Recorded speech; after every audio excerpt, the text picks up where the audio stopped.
I can still see that night like it happened yesterday. It was our anniversary. I'd spent the whole day making dinner, lighting candles, and picking up her favorite bottle of wine. I wanted it to be special, a reminder of why we picked each other. But when Claire walked in, she barely looked at the table I'd set. Her phone buzzed and a smile spread across her face. One that wasn't meant for me. "Daniel, I can't stay tonight," she said casually, grabbing her purse. "There's this party, and everyone's going to be there.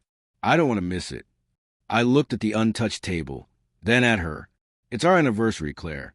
Doesn't that mean anything to you?" She sighed and rolled her eyes. "Don't be dramatic. We can celebrate another day. Stop acting like some abandoned puppy." Then she left. The door slammed behind her, leaving 2 cold plates and a house full of silence. That was the night something in me snapped. Or maybe it finally woke up. For years I'd poured everything into this marriage, time, effort, my heart, only to find out she'd value strangers at a party more than the man who loved her. So I made a choice. I didn't yell. I didn't argue. I didn't wait for her to return. That night I packed one bag, took my savings, and walked away from the life we'd built. No note, no explanation, just absence. The next morning, Claire probably came back from the party, expecting me to be there like always. Instead, she found an empty house and silence.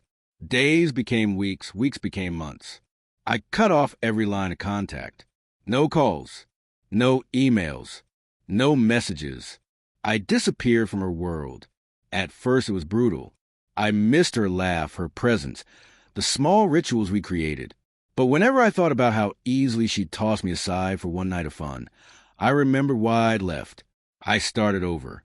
I moved to a small coastal town, opened a modest garage, and spent evenings watching sunsets over the water. Gradually, the wound healed.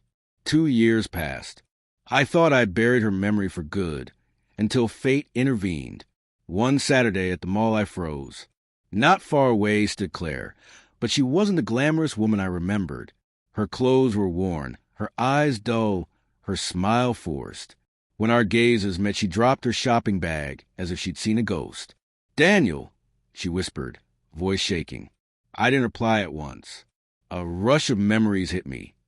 The betrayal, the loneliness, the anniversary she chose a party over me. She stepped closer. "Oh my God, it's really you. I thought you were gone forever." I said quietly. Tears filled her eyes. "I looked for you, Daniel. I asked your friends, your family. No one knew where you went. Why did you leave like that?" I met her gaze, calm and steady. "Because you left me long before I walked out that door. That night, you made it clear where I stood in your life." She broke down right there in the crowded mall, sobbing while people stared. "Daniel, I made a mistake," she cried. "I thought I was chasing excitement, but I lost everything. I'd give anything to go back for a moment." Part of me wanted to reach out, to believe her, but I remember the empty anniversary table, the slam of the door, the years I spent reassembling myself. "You taught me something that night, Claire," I said, my voice steady. "Love isn't about words. It's about choices. And you chose a party over me.